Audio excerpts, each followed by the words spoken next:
മൂന്നാറിൽ road show നയിച്ച Tamil Nadu BJP മുൻ അധ്യക്ഷൻ കെ അണ്ണാമലൈ. ദേവികുളം മണ്ഡലത്തിലെ എൻഡിഎ സ്ഥാനാർത്ഥി എസ് രാജേന്ദ്രന്റെ തെരഞ്ഞെടുപ്പ് പ്രചരണാർത്ഥമായിരുന്നു അണ്ണാമലൈ മൂന്നാറിൽ എത്തിയത്. അണ്ണാമലയുടെ നേതൃത്വത്തിൽ നടന്ന റോഡ് ഷോ മൂന്നാറിൽ എൻഡിഎയുടെ ശക്തി പ്രകടനമായി മാറി.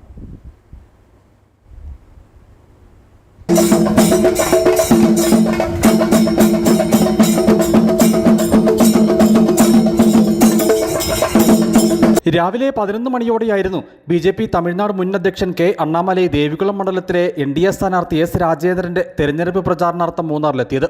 മൂന്നാറിലെത്തിയ അണ്ണാമലൈ ബിജെപി എൻഡിഎ പ്രവർത്തകരെ ആവേശത്തിലാഴ്ത്തി സ്ഥാനാർത്ഥി എസ് രാജേന്ദ്രനൊപ്പം റോഡ് ഷോ നയിച്ചു.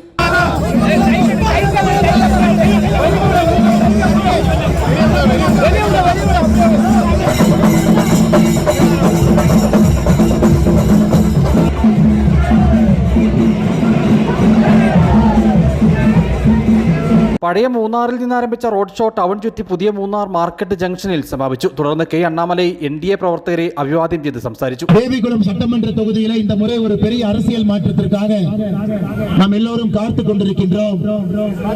இங்க இருக்கக்கூடிய நம்முடைய சமுதாய மக்கள் உழைத்து கைகள் தேர்ந்து போயிருக்கிறது. தேயிலை தோட்டத்துல எத்தனையோ கடுமையான வேலைகளை கடந்த 75 ஆண்டுகளாக பிரிட்டிஷ் இந்த இடத்தை விட்டு சென்ற பிறகு நம்முடைய சொந்தங்கள் அந்த பகுதியில் மிக கடுமையாக உழைத்துக் கொண்டிருக்கின்றார்கள். எத்தனையோ அவருடைய அடிப்படை பிரச்சனைகள் இன்னும் தீர்க்கப்படாமல் இருக்கு.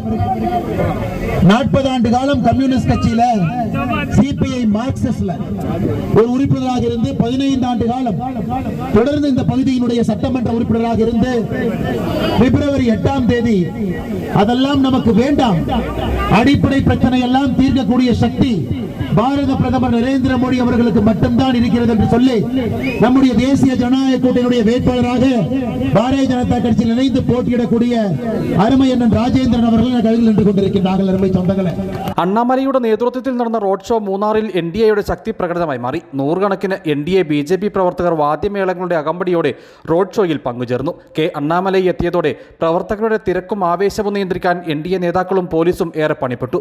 സ്ഥാനാർത്ഥി എസ് രാജേന്ദ്രനും മറ്റ് ബിജെപി എൻഡിഎ നേതാക്കളും റോഡ് ഷോയ്ക്ക് ശേഷം നടന്ന സമ്മേളനത്തിൽ സംസാരിച്ചു. News bureau, Adimali.